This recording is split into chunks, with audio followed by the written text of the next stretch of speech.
बिस्मिल्लाहिर्रहमानिर्रहीम। अस्सलाम वालेकुम ख़वातीन व हज़रात, आप देख रहे हैं सैर डिजिटल और मैं हूं आपका मेज़बान मलक यामीन अवान। नाज़रीन, आज इस व्लॉग में बात करने के लिए हमारे पास 3 टॉपिक हैं। पहला टॉपिक है ईरान अमेरिका जंग कभी ख़त्म नहीं होगी, ये चलती रहेगी, इसके पीछे बेशुमार मकासद हैं अमेरिका के, इसराइल के, ये कभी भी ख़त्म नहीं होगी। दूसरा हमारा टॉपिक है पाकिस्तान में महंगाई का तूफ़ान। तीसरा हमारा टॉपिक है पाकिस्तान अदम इस्तेहकाम का शिकार क्यों है। जी जनाब, पहला टॉपिक जो है इसके ऊपर बात कर लेते हैं कि ईरान में और अमेरिका में, इसराइल में जो कशीदगी पाई जा रही है, इसके पीछे एक इतनी बड़ी वजह है जिसको आम आदमी जज नहीं कर सकता। जी हाँ, इस पूरे खित्ते में एक ऐसा नुक्ता है जिसके ऊपर ये जंग चल रही है, जिसके ऊपर ये लड़ाई चल रही है, वो है बैतुल मुकद्दस की आज़ादी। कहते हैं ना, अगर कोई मसला हल करना हो तो उसकी जड़ से जाकर उसको पकड़ो ताकि पता चले कि मसला है क्या, बीमारी है क्या। तो यहूदो नसारा का जो सबसे बड़ा मसला है वो मुसलमानों का किबला अव्वल है। जब तक हम इस किबला अव्वल को आज़ाद नहीं करवा लेते तब तक खित्ते में कशीदगी कायम रहेगी, हल्की फुल्की नोक झोंक चलती रहेगी और इस वक्त पूरी दुनिया ये जान ले कि हम तीसरी आलमी जंग की तरफ जा रहे हैं।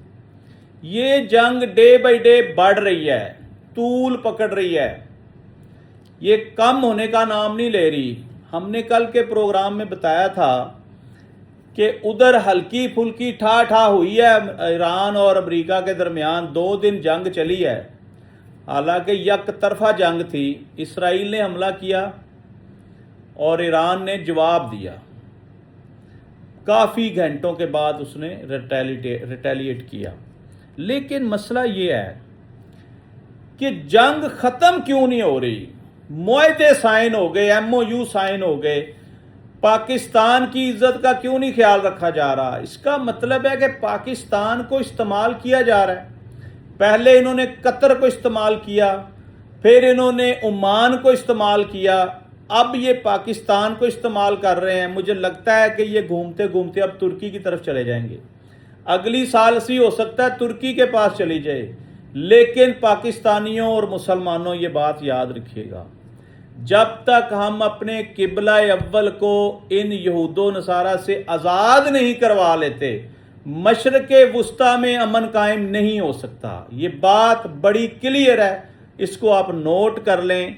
जंग मज़ीद बढ़ने जा रही है, कम होने नहीं जा रही। इसके साथ साथ दूसरा जो हमारा नुक्ता है, पाकिस्तान में महंगाई का तूफान। नाज़रीन, आपको याद होगा कि इमरान खान के दौर में पेट्रोल प्राइसेस 160 रुपये लीटर थी और पूरी दुनिया में पेट्रोल प्राइसेस बड़ी स्पीड से हाई हो रही थी।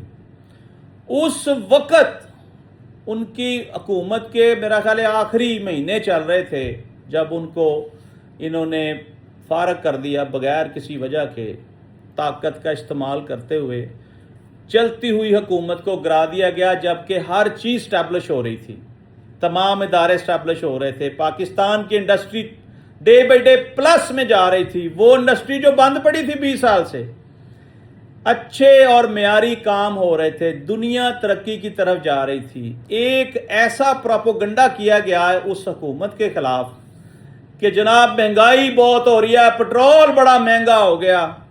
हर शख्स असम्बली के फोरम पर चीख चीख कर कहता था, जनाब पेट्रोल प्राइसेस इतनी महंगी तो पाकिस्तान की तारीख में नहीं हुई, कम होनी चाहिए। अगर ये 70 रुपये कम कर दें लीटर के पीछे तो हुकूमत को कोई नुकसान नहीं होगा।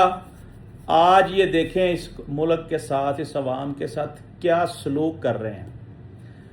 इमरान खान ने उस कड़े दौर में, महंगाई के दौर में 10 रुपये प्राइसेस कम कर दी।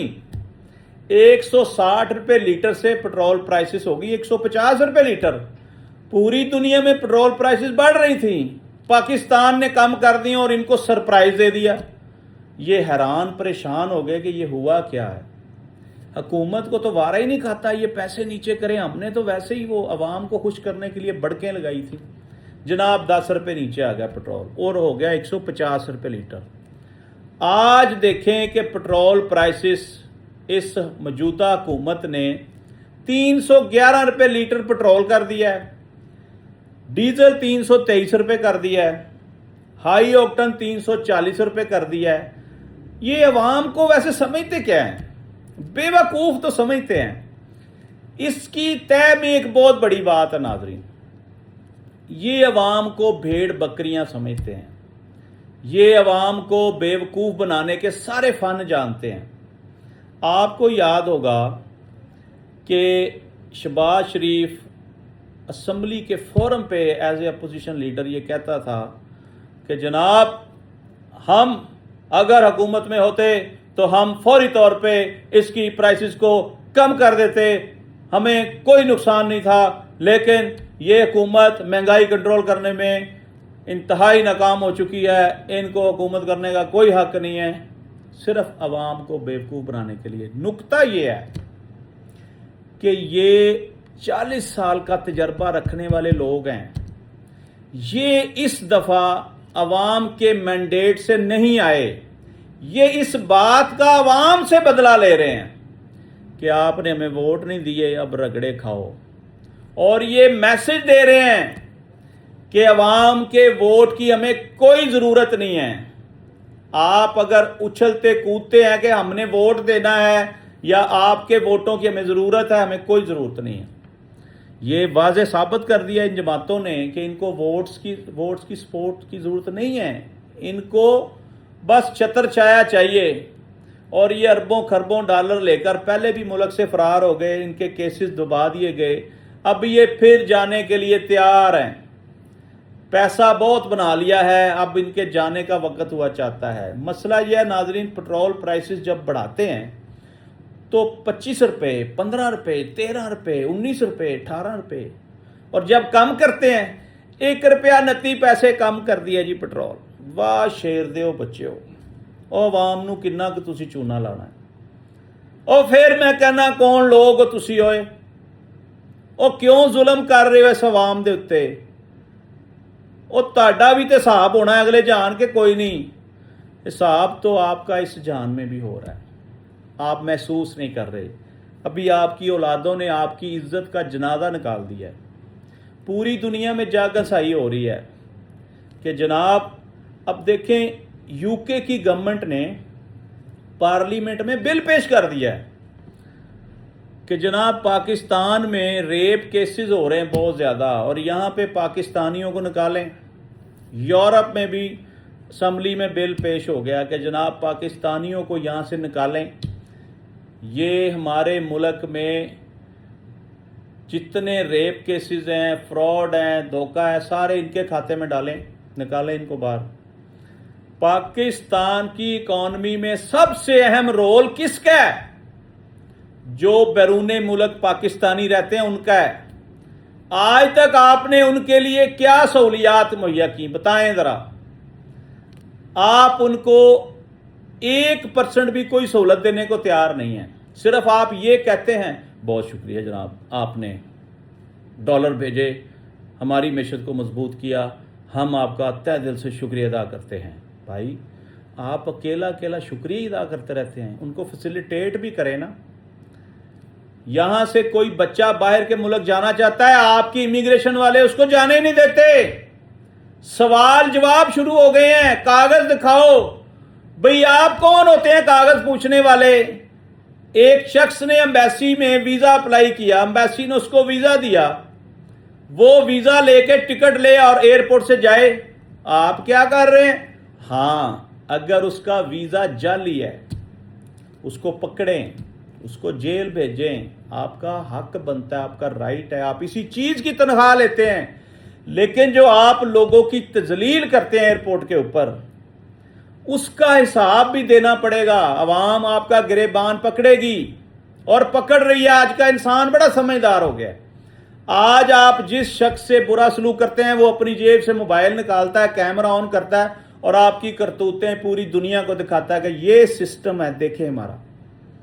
اور آپ کو نہیں اندازہ کہ وہ ویڈیو پوری دنیا میں جاتی ہے، آپ کا امیج ڈاؤن ہوتا ہے، پاکستان کا امیج ڈاؤن ہوتا ہے۔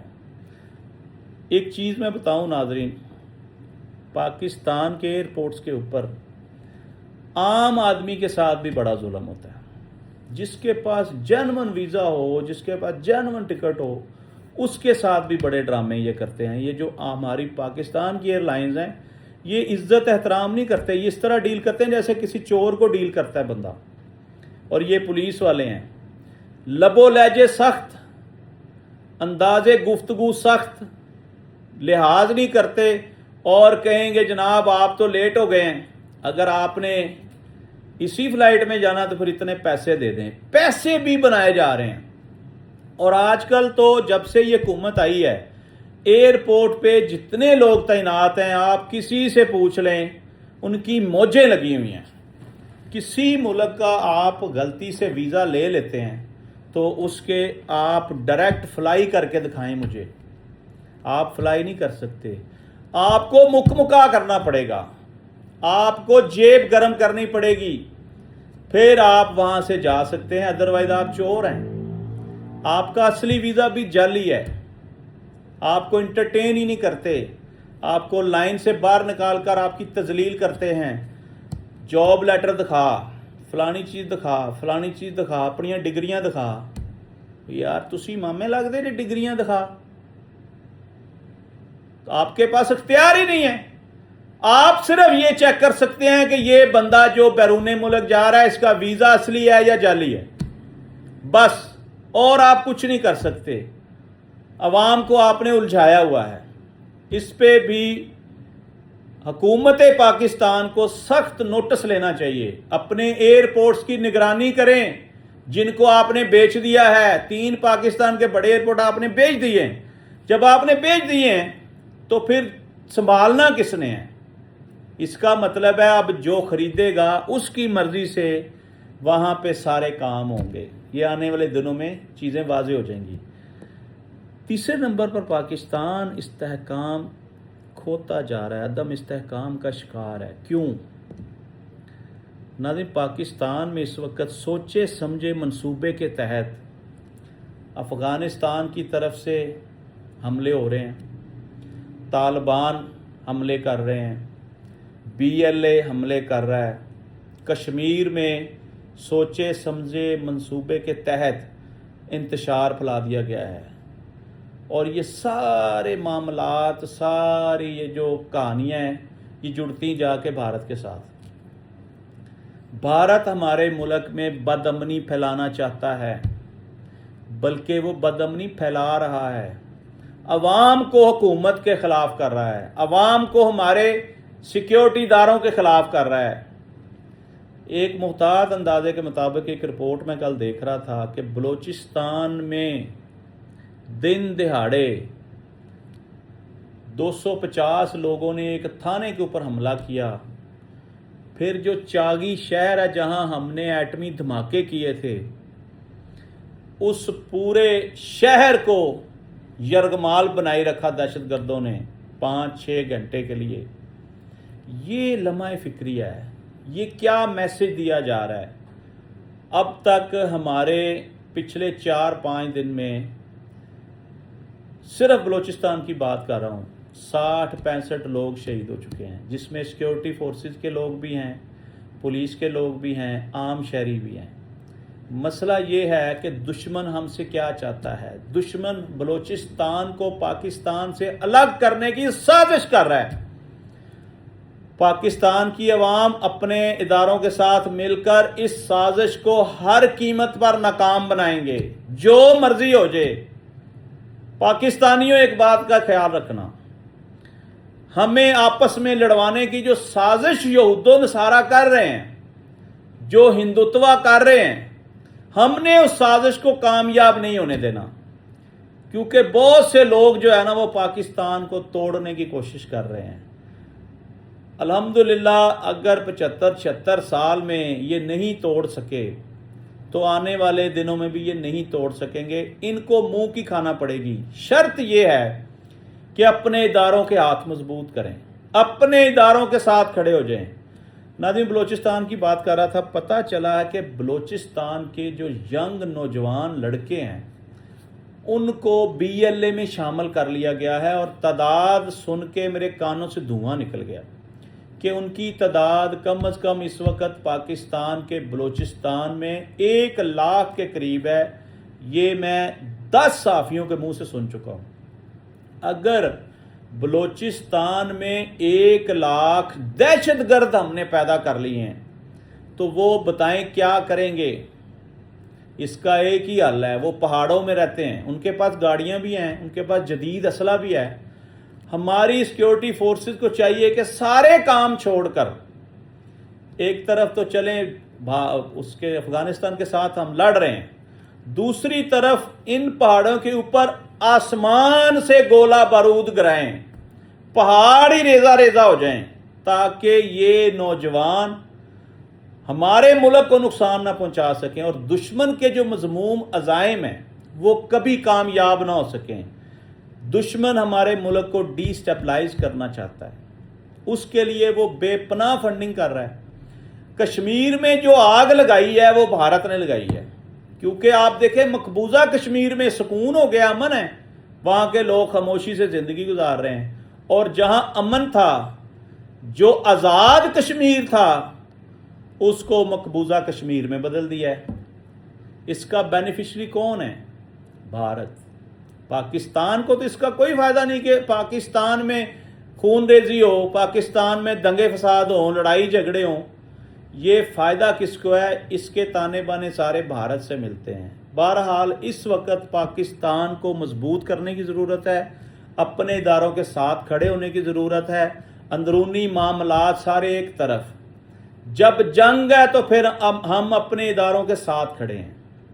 हर पाकिस्तानी बच्चा बच्चा हमारा अपनी फोर्सेस के साथ खड़ा है और कंधे से कंधा मिलाकर दुश्मन के दांत खट्टे करेंगे, एक कदम भी पीछे नहीं हटेंगे।